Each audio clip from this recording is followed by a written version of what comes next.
starting. Hey everyone, welcome to Koopa Kast number 70, the good, the bad, and the E3. I'm your host, Matt, the multimedia manager of PNM and PureNintendo.com, your independent source for all things Nintendo.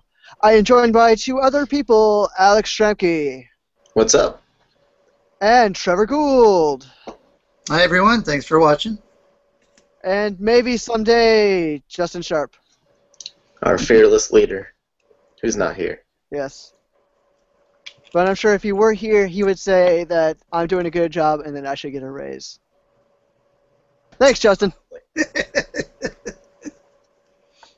And like the title of this KoopaCast suggests, we're going to talk about Nintendo's performance at E3 2015.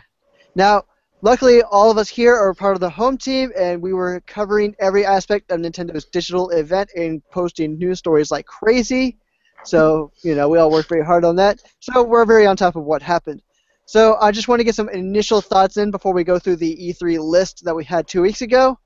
So, Alex, what did you think of the digital events?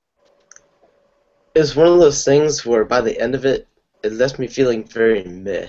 I wasn't disappointed or enraged per se, but I wasn't really excited for anything either. I think it was really lacking one big game that we didn't know was coming to show off, and I don't think that they had that. So overall, a meh out of 10. Meh out of 10. All right. Trevor, what did you think? Well, I was not to get too off topic, Matt, but I feel like I can only see half your face. Are you centered or is it my tablet? I'm just off to the left. Oh, okay. Or right. Mirrored. Kind of a mysterious, cryptic thing. But I was definitely, prior to E3, I had a lot of excitement. I was, sitting, getting ready to watch the Direct, and I was kind of bouncing in my chair. After the fact, it was a bit of a letdown. I mean, compared to last year, and even more often than that, I would say it wasn't a great E3 by any stretch, but just taking an optimistic approach, I think the games released are going to be fun, even if they're not going to be like a blockbuster title. So in that sense, I'm happy, although obviously I would like a little more kind of hype and positive press for Nintendo's performance, but it was what it was. All right. And I had fun watching E3, but not because of the games at all. It was all the puppets. The puppets sold it, really. That was the best part. Really, because they were done by Jim Henson, or the Jim Henson Company. It was good they had those because it kind of, we were so busy smiling and laughing, it sort of took some attention on the fact that a lot of the games we were hearing about were games that we already knew about. Yeah, and then of course the games we didn't know about were kind of lukewarm reception there, or cold reception, or protest reception. We're not gonna. Well, we'll wait before we touch it. We have to talk about it. I said we were going to talk about it in the post, so we got to talk about it. So just get it out of the way right now, and just. Do we want to get it out of the way right now? Just kind of rip off the Band-Aid? Yeah, then we can end on more positive notes. All right. So, let's talk about Metroid Prime Federation Force. The fan favorite, the star child of E3. You know what? I can't really say anything too negative about it until I try it for myself. Granted, I'm not the biggest Metroid fan, so I understand how a lot of people could be disappointed. That's oh, we've been waiting for a Metroid Prime game. Other M was really disappointing, and now they're giving us this crap. I get where the disappointment is coming from, but I think you should try it with an open mind. I think that the fact that there is a spin-off title is good news because it lets you know it's hey, Metroid Prime is is on our mind, it's on our radar. Usually they put these kind of side games to tide you over until something in the main series can come out. So it shouldn't be all bad news. Yet. Please understand. Graphically, I mean, all the Samus not being there aside, graphically it just doesn't look that appealing to me. like I saw the preview, and like the character designs all look very bland. Aside from like the HUD display, I didn't really see anything that would tell me that this is a Metroid game or a Metroid Prime game. Like, if you took out the logo at all, would you know that this was a Metroid game, or would you think this is like a Metroid Prime inspired game? Oh, that it was an inspired game. Yeah, and that's a fair point, and a lot of people were, speculating. Did they kind of slap the name on there to appease people or to drive sales? I don't know. I think, in terms of just the sheer hatred, I think that game was easily the worst of the show. Some people were talking about the Animal Crossing, but I think Metroid's get that beat just in terms of, like, if you look at Nintendo's trailer, you see all the is it thumbs down, or how do they vote it? Yeah. Thumbs down. And obviously the petition, which is, this is, people are within their right to do it. It's, the freedoms afforded to us, but it is foolish, and it's really not so much that I hate this game, because we don't know enough about this game to know if we hate it or not. This game is not Prime 4, so if I can't have what I want, I don't want anything at all. It's a childish mentality. I'm like Alex. I want to wait and see, get it in my hand. Maybe they'll do demos or something. Who knows? But I look at it with some cautious optimism. It is what it is, like I said before. Did you watch any of the Treehouse footage of Federation Force? A little bit. I mean, I think they seem to be having fun with multiplayer. I think that's that's obvious. It's focus, and I think that's probably what's annoying people, because Metroid's known more for kind of it's more of a solo adventure. You're isolated by yourself. You're scoping out these big worlds, solving puzzles, and this is more of an action-oriented, multiplayer shoot 'em up. It's different from the core Metroid experience. It's more of like a bonus spin-off experience. Mm-hmm. I think if they had announced a genuine Metroid game, like a Prime 4 or, like a Super Metroid type game, and this was an aside to that, I think people would be looking at this game with some excitement. I think it's totally that, again, this isn't the game I wanted, so I hate it no matter what it is. One thing I would like to plug in is we talked about graphics, and I'll agree, visually right now it's not very impressive, but you also got to remember that that is an E3 demo, so product is not final, and I'm sure that the graphics will improve. Mm-hmm. Yeah, and it was funny too. Now that you mentioned that, I know some people were complaining about the characters, how they were shaped funny, but actually, if replaying Metroid Fusion, there's some at the start of that. There's some character models that kind of reminded me of this one. I think there's a lot of just people are clinging to things to hate, so they're going to grasp on anything. Whether it's the visuals or the blast ball mini game or. Okay, hang on. That blast ball mini game was. I don't understand the appeal of it at all. Like, I can't believe it got as much camera time, I guess, as it did. Because for me, that looks like a mini game that would be in Federation Force, not like this bigger title that looks like it's going to take up half the software or whatever, half the development time. Well, I mean, if you look at, I think the Nintendo Treehouse and all that as a whole, there were a lot of video repeats. Probably because of just there's only so many titles to show off, but I think a lot of the footage compared to last year, where it seemed to be one cool thing after the next, there were a lot of repeats this year. So there's going to be titles that have more focus than we would like to see. Mm-hmm. But I don't know. I still think if they had less Blast Ball and more Federation Force, I think people could have taken it at least a little bit more seriously, because then we would be like, oh, I mean, this is a spin-off, but we know Nintendo's really giving it their all. They really got a good team on this. But we kind of got a minute-long little thing, and 30 seconds of that was watch this guy score a goal with his laser cannon, Mm-hmm.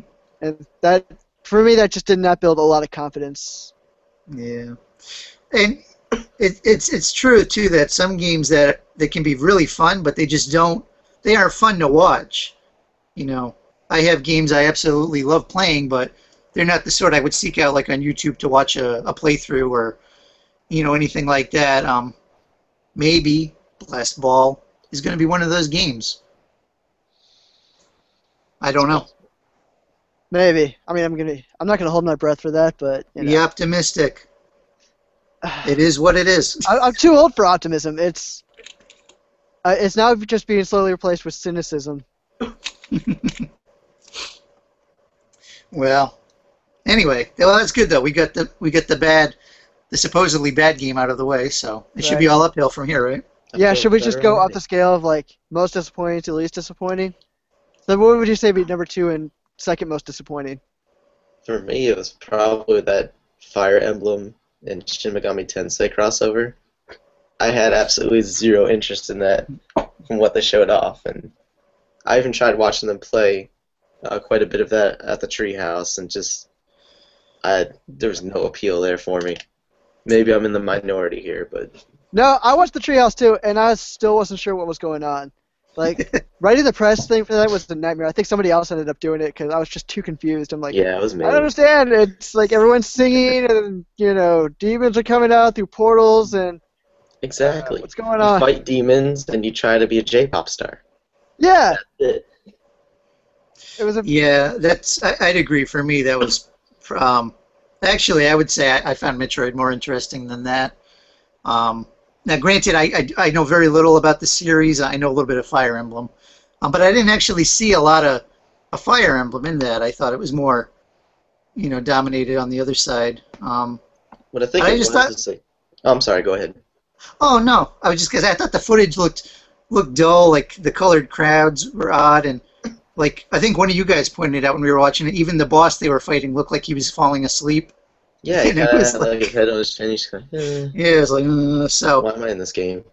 I don't think that's going to be the worst received, but in terms of just the presentation, that was probably my least, the game I was least interested in. Yeah, who's reviewing that? Is that Tristan who's going to review it? Yeah, Tristan is all set to review that. See, why is he going to review that, but we can't get him to do we're forcing him to review what's that vocal aid's name? Hatsune. Masune, Hakunu, whatever her name is. But how did Tristan get it? Did he request it or was he assigned? I guess he requested it. No, I don't think we assigned it. I think I talked to Justin about it because I was gonna make the joke, say, "Hey, let's give this to Tristan," and then Justin came back with, "Yeah, we already gave it to Tristan." I'm like, "Okay." That's awesome. Yeah, it was kind of bizarre to me that they focused so much. They put a lot of time showing off that game, and I think that they wanted people to get more of a sense for it. But to me, it seems that the only people that are really gonna enjoy it are and I say this in the nicest way possible, oh, this ought to be good. Okay. For Japanophiles, people are just really obsessed with Japanese culture. And Tristan. Yeah, interesting. So it's because I can see the appeal there, because they were showing it off, and it was really cool how they're like, oh, this is really accurate to the way, where were they at, Shibuya or something? Yeah. Yeah, I thought that was actually pretty interesting, that they tried to faithfully recreate the streets. And I thought, okay, that would be kind of interesting, but... I mean, if you're I'm sorry, Alex. No, I was kind of trailing off there. It's other than that, I couldn't...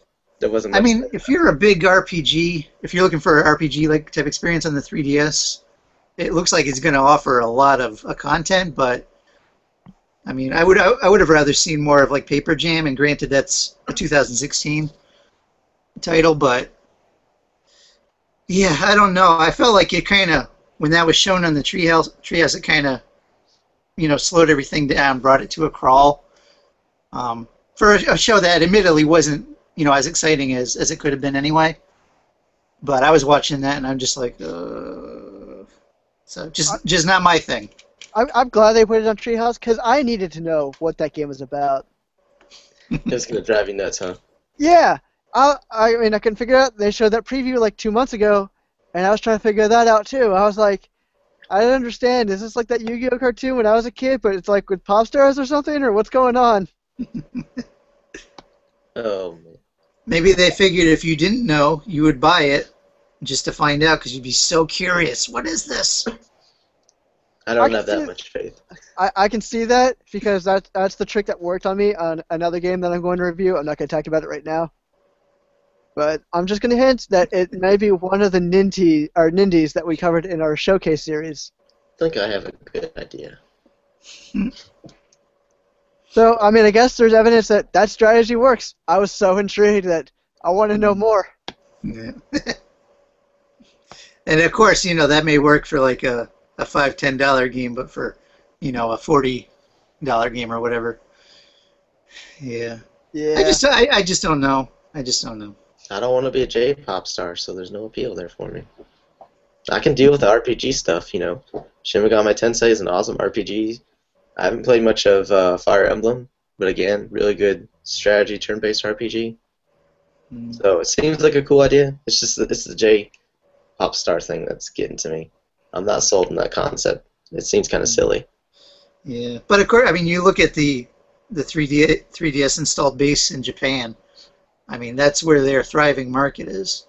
Mm-hmm. So they're gonna, target. That's what I mean. Like it seems more like a Japan-centric game, and it's good when those titles come over here, so that people who want to play them can. I just found it odd that they put so much focus on it because it seems like kind of like a niche market there for us in the U.S. That's a good point. If they were going to localize like a Japanese-centric game, I wish they would choose some of the more quirky titles that, potentially would have more of a broad appeal. Choose one of the more quirky titles, and then we come to this game. This game is pretty quirky, I gotta say. I mean, we're not looking at like an FPS shooter here. We're not looking at Gears of War 3. We're looking at whatever this is. You haven't played Freshly Picked Tingle's Rosy Rupee Land. That's about as crazy as it gets. I don't know. I mean, what would you call this? Is it like it's like a JRPG, but the J stands for J-pop? Yeah, I think that'd actually be pretty good. That's actually pretty on point. Well done. All right. And if you put that in a list of genres, that's the only game in that genre. It's a pioneer, a trailblazer. Oh yeah. It is. I mean, unless one of those Hatsune Miku games are, but I wouldn't know because Tristan won't review them. But yeah, it's like weird because so many people were looking forward to that Fatal Frame, and they didn't even put that like in the direct at all in the digital event. No, but it was in the Treehouse. Yeah, it kind of got buried on the last day, like if memory serves. It just seems like you would want to switch those two around. It's like hype up the one that people were wanting, and then at the end, focus on the weird one that you're trying to sell us. Well, there was pretty good demand for the Shin Megami game, or Shin Megami X Fire Emblem, because, I mean, that was all a buzz of last year's E3, too. Like, where is it? Where is it? We want to see more of it, and they had to make it a point on that, one of those Nintendo roundtables, that, yes, they were still working on it. So, obviously, there's a demand, and Nintendo knows that it's a demand, and, of course, here we go. Here's the answer. So maybe that's it. I'm just a crotchety old American man. I don't understand it. So, right. I guess I won't knock it anymore. I just don't understand it. So, all right, so let's go a little bit more up the spectrum. Like, to kind of a game. What do you guys got? I'm sorry, I didn't quite catch you. What did you say? I said we're going a little higher on the spectrum now to, like, not just dislike, but kind of,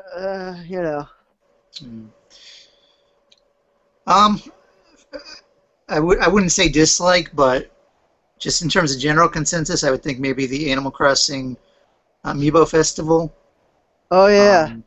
I think maybe people have warmed to it a little bit just because not only are they seeing like the range of the new Amiibos, but it's been confirmed that the simple board game they showed is just but one part of the game. There's going to be a lot more to it. There's going to be some kind of functionality with Happy Home Maker. Yeah, Happy Home Designer.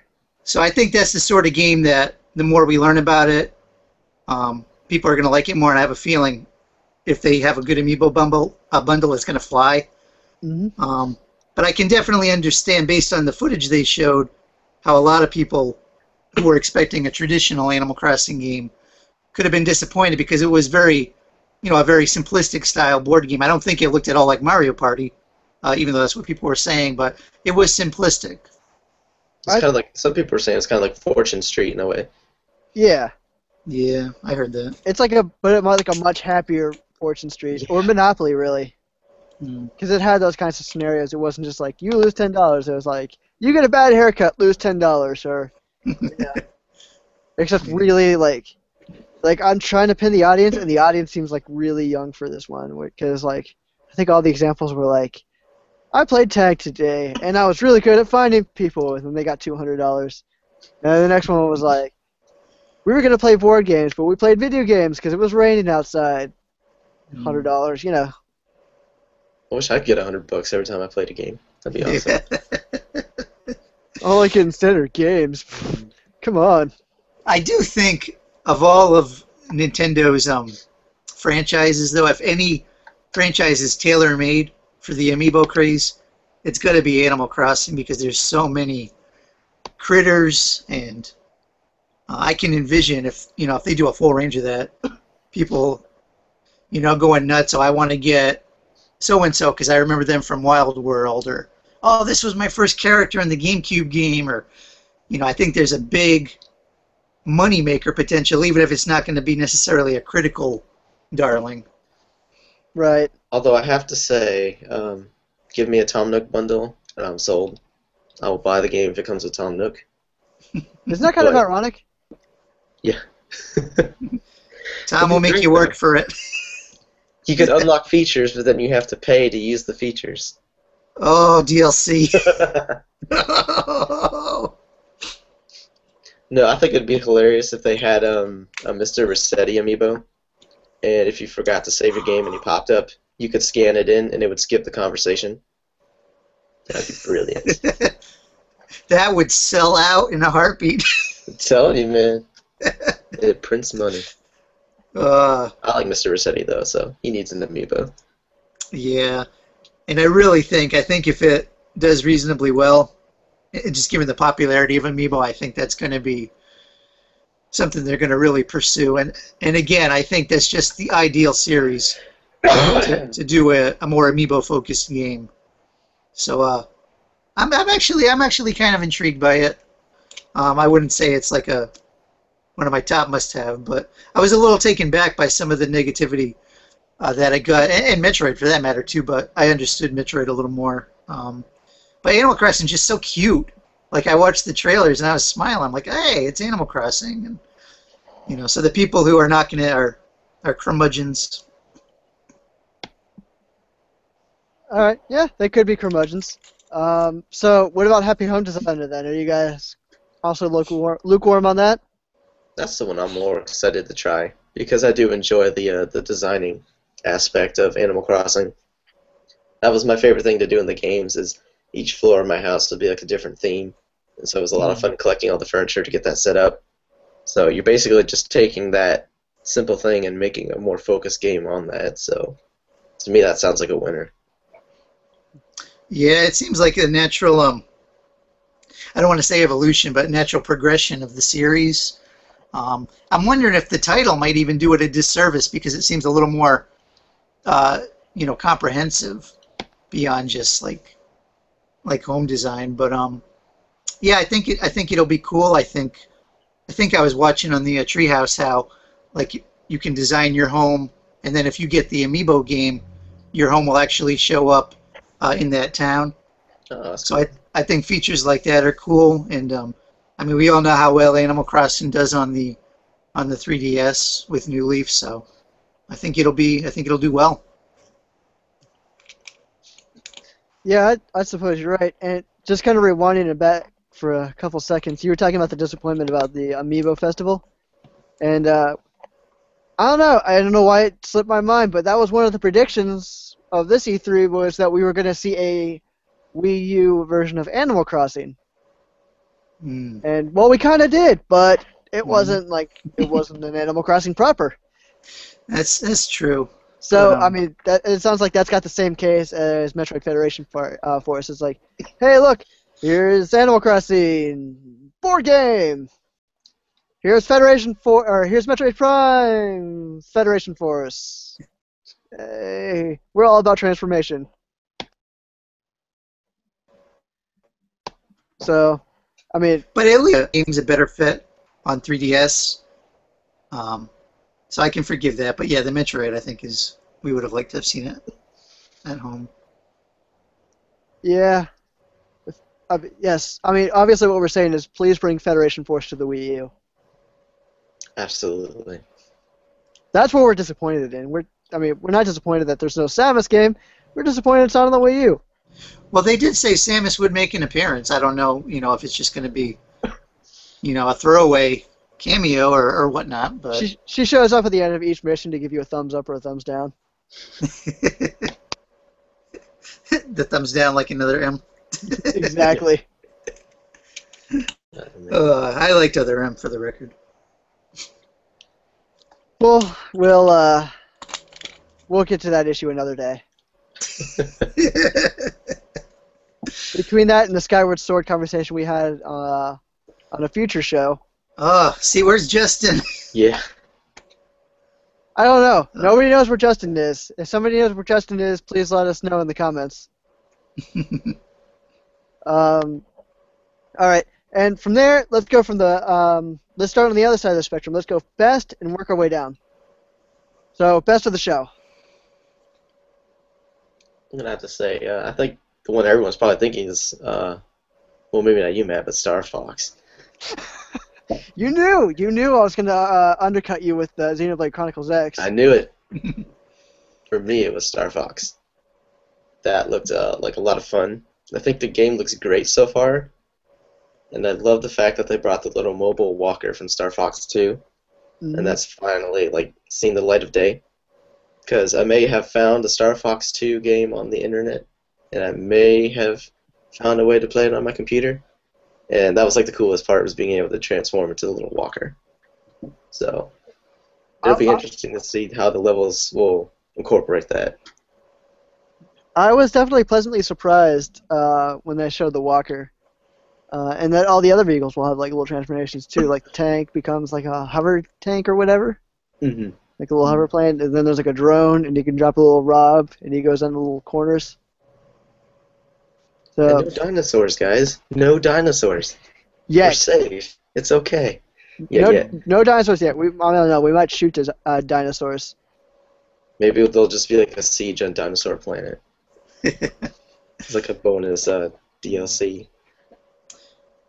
It was top three for me. I think, and it's nice because a couple of the concerns I have, or I shouldn't even say concerns, but they've been addressed. Like visually, I thought the game looked fine, but a lot of people were chattering, "Oh, it doesn't look good," and you sort of kind of get swept up on that if you hear it enough. But I think it was James who said during one of their E3 directs that seeing it in person looked a heck of a lot better.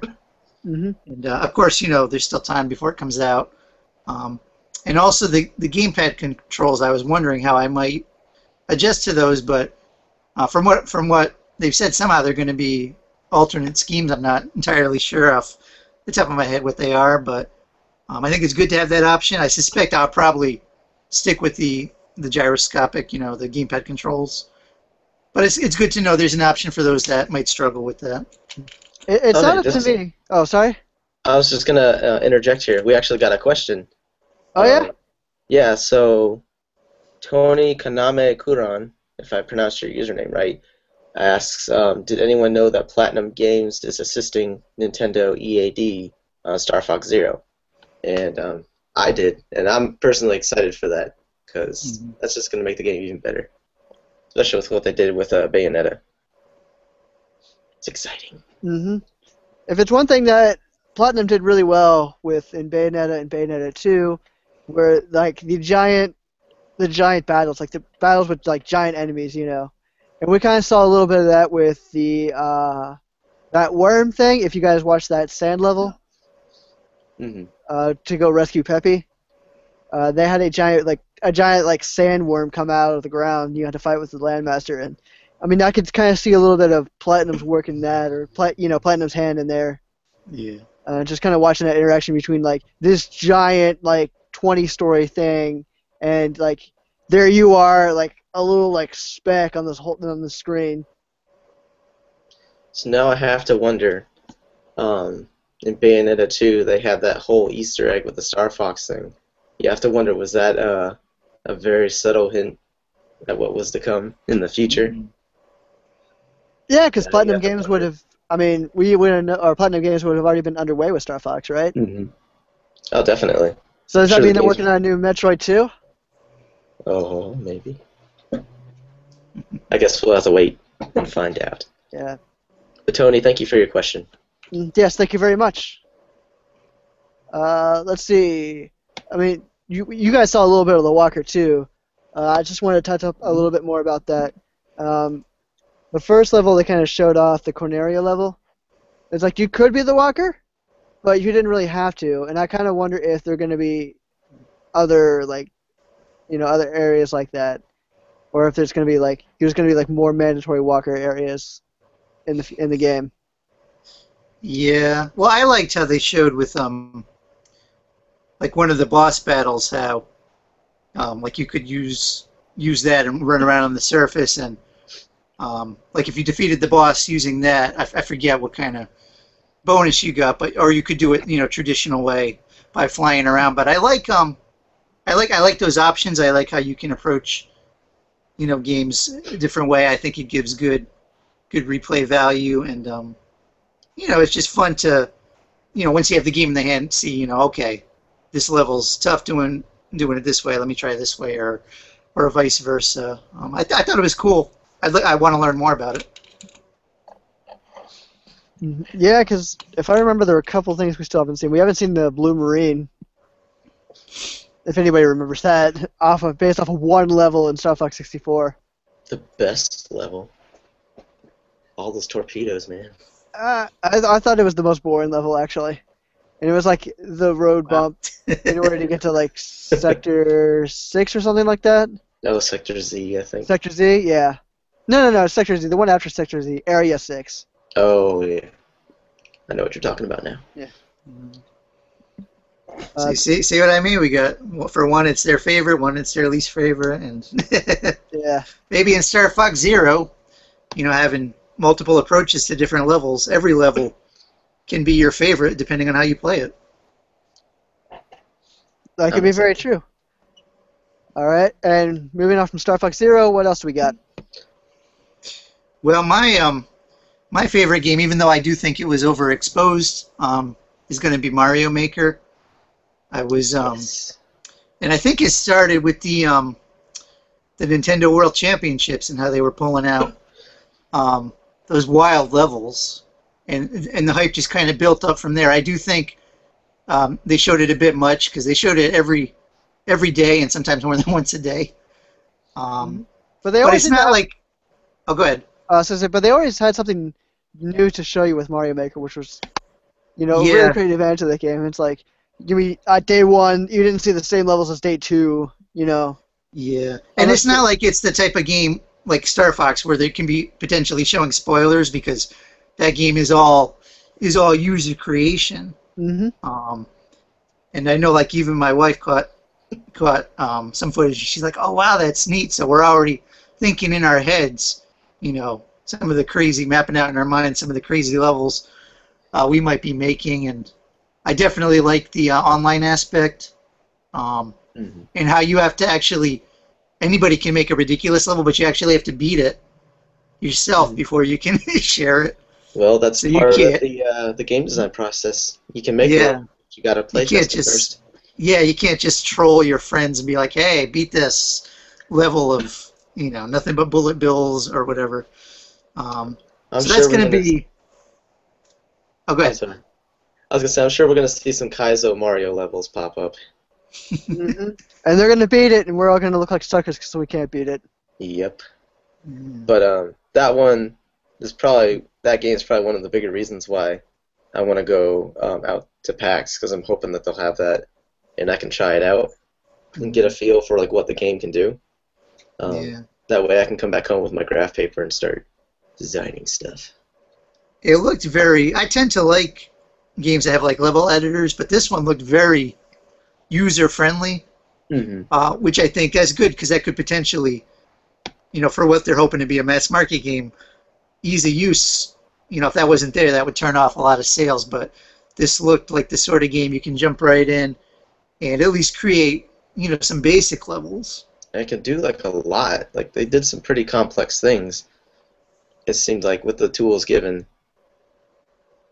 So. Yeah, we can make our own lost levels. Yes. Maybe this is kind of a sucker punch, but the Mario Maker is everything I wanted the stage creation to be in Smash Brothers. Oh. Well, they can't put all their eggs in one basket.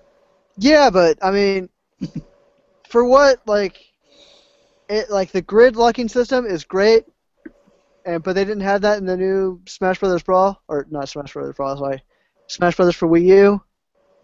It's kind of like you freeform it with a pen, but like sometimes the stage didn't connect or the platforms didn't connect, or it's like, oh, we didn't register that, try again, and have to try again. And it was kind of a headache, and I longed for that grid snapping system that they had in Brawl, even though it was so much more limited. Well, you just got to experience the darker side of game design. It's not all flowers and sunshine. Yeah, but I'm pretty sure that people aren't designing levels using the Nintendo gamepad stylus. This is very true. Yeah. I'll give you that one.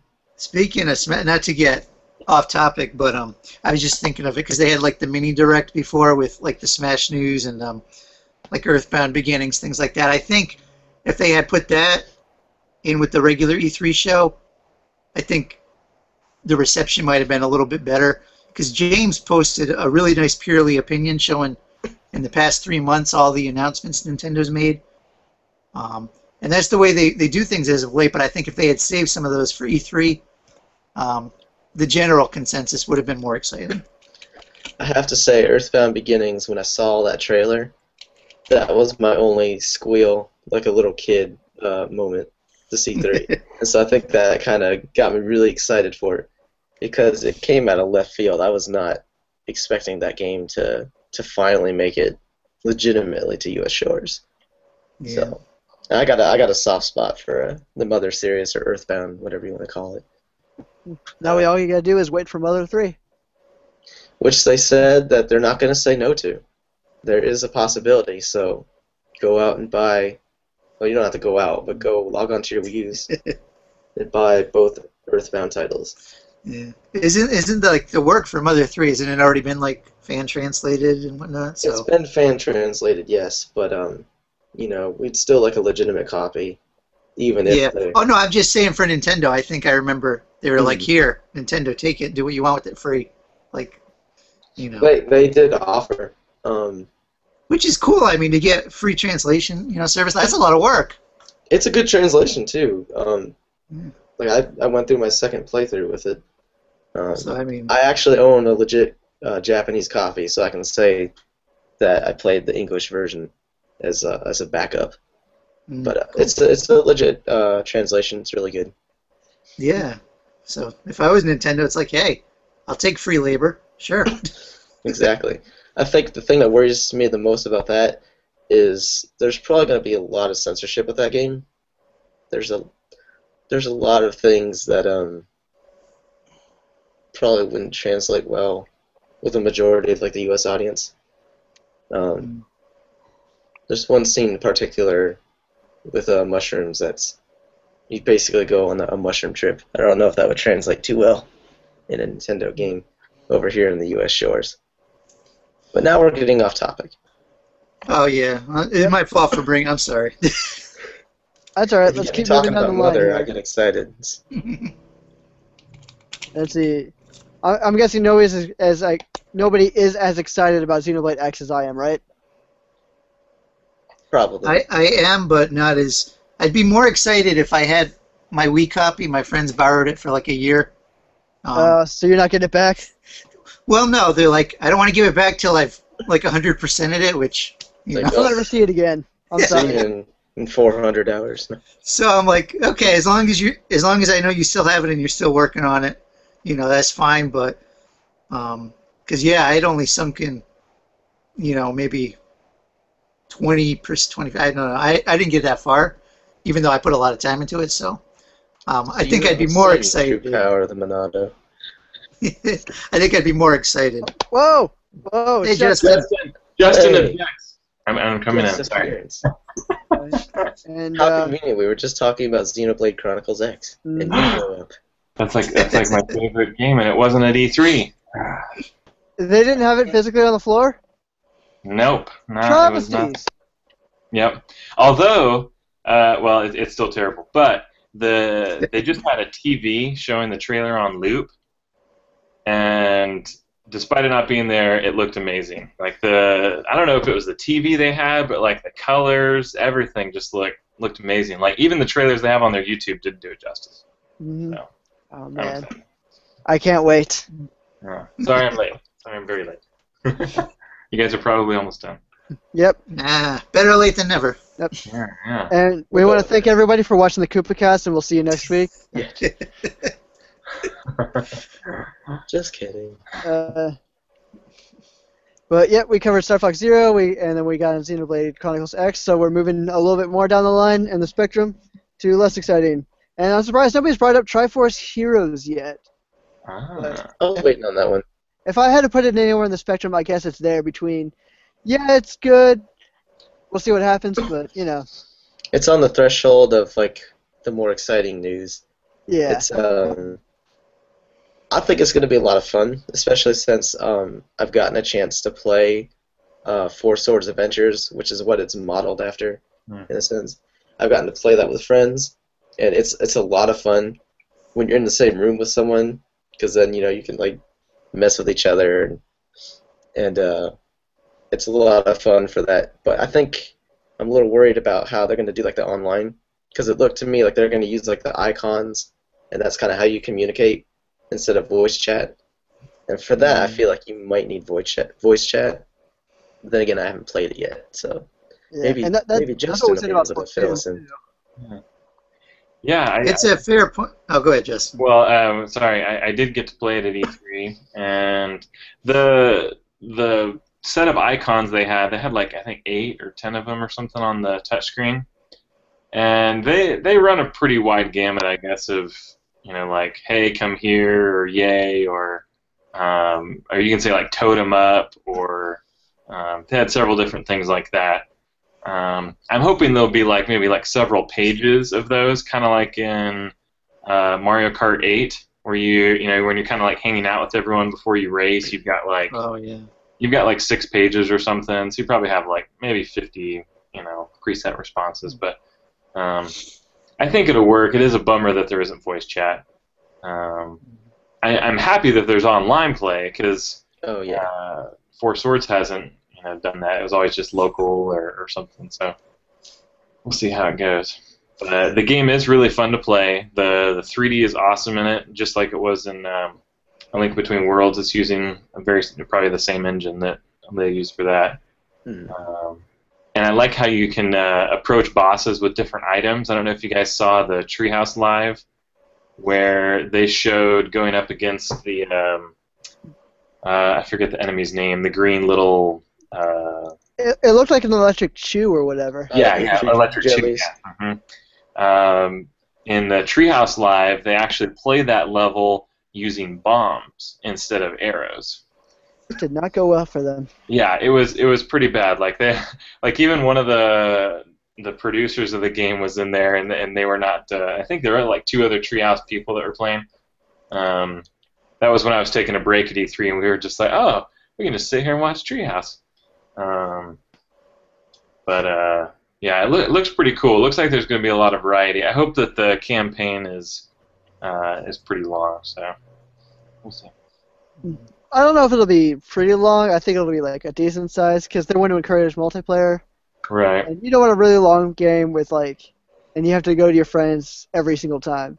Which I guess you don't have to do with this game either, because you can. You can do it online. Yeah, you could play locally and then but like you could do it by yourself. Like it could be a single player experience. You just kind of have to switch between the links. Yeah. Or whoever these guys are. I guess they're not Link. They could be. There could be a tri-sword or something that splits them into three instead of the Force. I feel like they said something though. Like these people aren't Link. They just like dress up like Link. They just dress up like the hero. Yeah. I think they said something like that. Like they were trying to find like who is like the real hero. So they're all kind of like dressed up like it, and it's kind of like a contest. Huh. Don't we already have like Tingle for that? Who dresses up like Link? Yeah. Well, he dresses up like a fairy, not specifically Link. Oh yeah, I suppose so. I don't know if you guys know, maybe Justin, you know, but I was looking at the listing on Nintendo's page for that. Yeah. And it said 1 or 3 players, not 1, 2, 3. Do Yeah. you know, is there a setup if you're playing 2, like the third can be like a doll or? Yeah, I didn't get to ask them about that when we were playing, but I did notice that when I was going through the assets when we got back. That would seem to indicate to me that it is either 1 or 3. So potentially you could play single player and you've got 2 AI-controlled dolls or something. Yeah. But yeah, it does seem strange that you wouldn't have an option to do 2-player with 1 AI character. I don't know. Yeah. I think if that's confirmed, that would probably be my highest ranked like 3DS retail release, especially with there's download play if I remember right. Yes. Yep. Yes. We're doing download, which I think is great. So yeah, I'll be curious to see if they address that or if it's confirmed it's definite 1 or 3. I hope not, but we'll see. Yeah. It was definitely a lot of fun. Like I feel like, I mean, you guys have probably talked about the digital event a little bit, but I think we definitely shared, some of the disappointment in like some of the games that were announced. But I think it's because we, set ourselves up for other announcements. But like Triforce Heroes is awesome. I think Federation Force is going to be great. I was going through some of the details on that, and that has online play, just like Triforce Heroes. I mean, they're very similar games. It seems like they're both going to be like these co-op experiences. One of the cool things was in the campaign in Federation Force, you can actually all play cooperatively as you go along too. People can hop in and hop out as you're going along. So cool. So I'm more excited about that. I felt like they focused too much on Blast Ball, and that's just a mini game in Federation Force. I feel like it really didn't have much of a chance when they started focusing on Blast Ball, because Blast Ball is not really as fun. But. See, you needed to be here like 40 minutes ago when I was trying to convince the other two about that. Yeah. I was like, they did not need to focus that much on Blast Ball and the digital events, or at all really, because to me it sounded like they were really talking it up like it was going to be a good chunk of the game. Yeah. But from what you said, it's going to be like a little mini game, a little side thing that you can do for fun. Yeah, and like what they showed in the Treehouse, because they did a Treehouse live, maybe like 2 of them later on about Federation Force, and it looks a lot cooler. Like they showed going through the single player, and you have like these big enemies that you're all trying to go after, and kind of like this endless gauntlet type level, and so it looks like it's going to be really cool. And I was like, that's what you need to show. It's like they showed so little of Federation Force in the digital event, at least seemingly to me. I haven't rewatched it, but it seemed like they focused a lot on Blast Ball. Or that was the lasting impression for most people. So. Mm-hmm. And to me, it just didn't seem like it didn't present as though like Nintendo had like faith in the title. Yeah. Like, here's Blast Ball. We're sorry.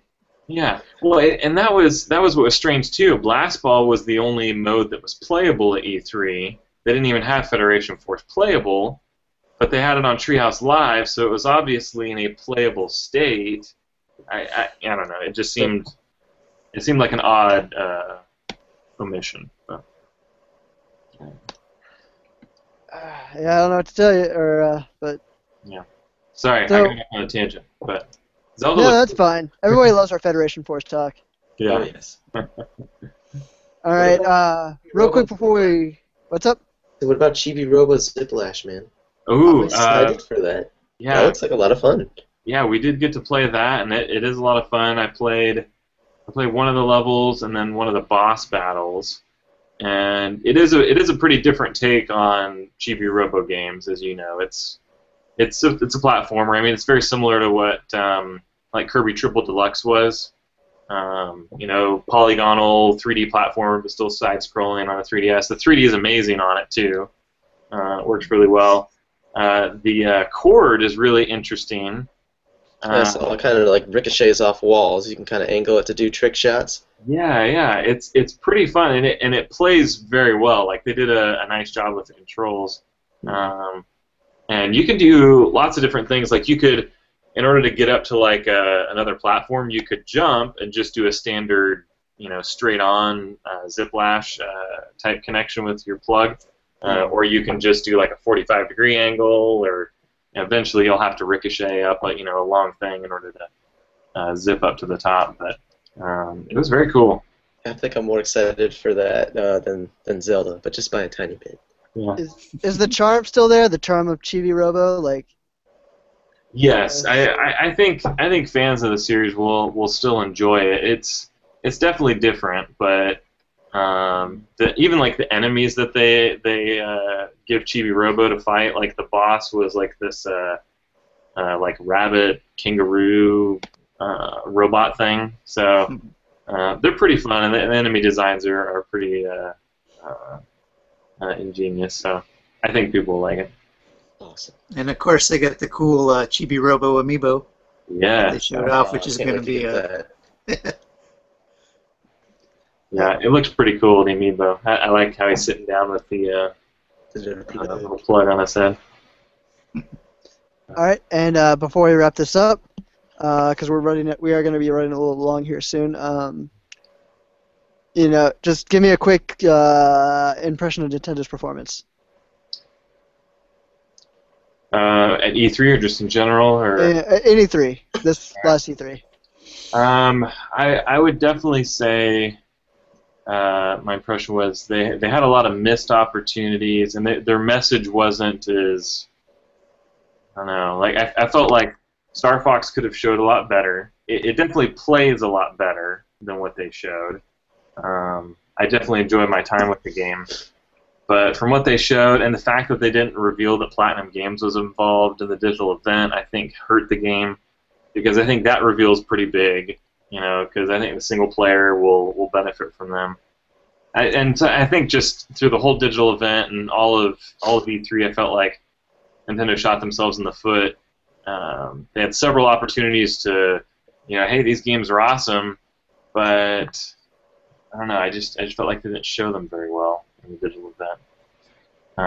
And then at E3, they were doing Treehouse Live throughout, which is great, and they showed more of Federation Force and some of these games that they really didn't touch on much in trailer form. But I felt like people needed to see the big things in that digital event, and most of the stuff they saved for Treehouse, which I think took away some of their steam. All right. And before we wrap up, anybody else have anything to add? I think I was neither excited or disappointed. I was kind of middle in the road with their performance, just going on from the digital event in the Treehouse. I almost get the feeling like the games that they showed off were just kind of like projects to keep us entertained. Like, I get the feeling there's a lot of big stuff going on behind the scenes. Yeah. Maybe that's why we didn't get some of the main series games that everyone was complaining about. That's just purely speculation, though. But that's the feeling I get. So. All right, Trevor. Like I said before, I'm sure the games are going to be fun. I would have liked to have seen that one announcement that kind of just floored me. Didn't really get that, but that's not to say there weren't some surprises. I know I was really pleasantly surprised, like, to see like Vicarious Vision showing off the Amiibo Skylander hybrids. I thought that was, I think that's a pretty big announcement, actually, because you take, arguably the most popular Toys to Life franchise with the newest craze, the Amiibos, and you combine them. I think that's going to be a great opportunity for a Nintendo, especially. And it's hard not to get swept up in the negativity being journalists, because we read a lot, we talk a lot, but between like Mario Maker and Yoshi's Woolly World and these releases, I'm gonna have fun this the fourth quarter. So I try to look at it optimistically. Yeah, it wasn't a knockout performance, but even a subpar Nintendo performance, it's good enough for me. Yeah, agreed. And I'll be waiting for a big one next year. Yeah. Yes, definitely. Well, next year will be NX, so I mean, there you go. That's the big one. Yeah, and potentially, I mean, they've always said the digital events work really well to show off software. If they have hardware to show off, potentially they might do some sort of a physical appearance again, a press conference or something. So.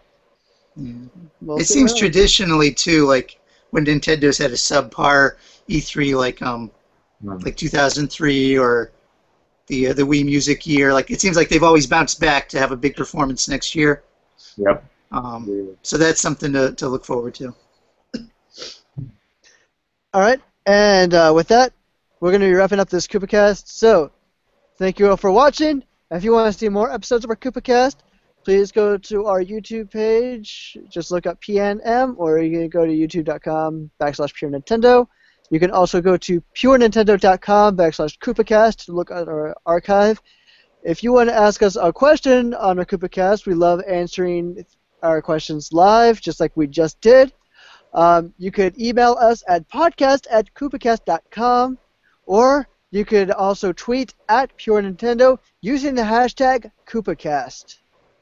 So, with that, we will see you all in 2 weeks. Bye, Take everyone. care, everybody. Folks.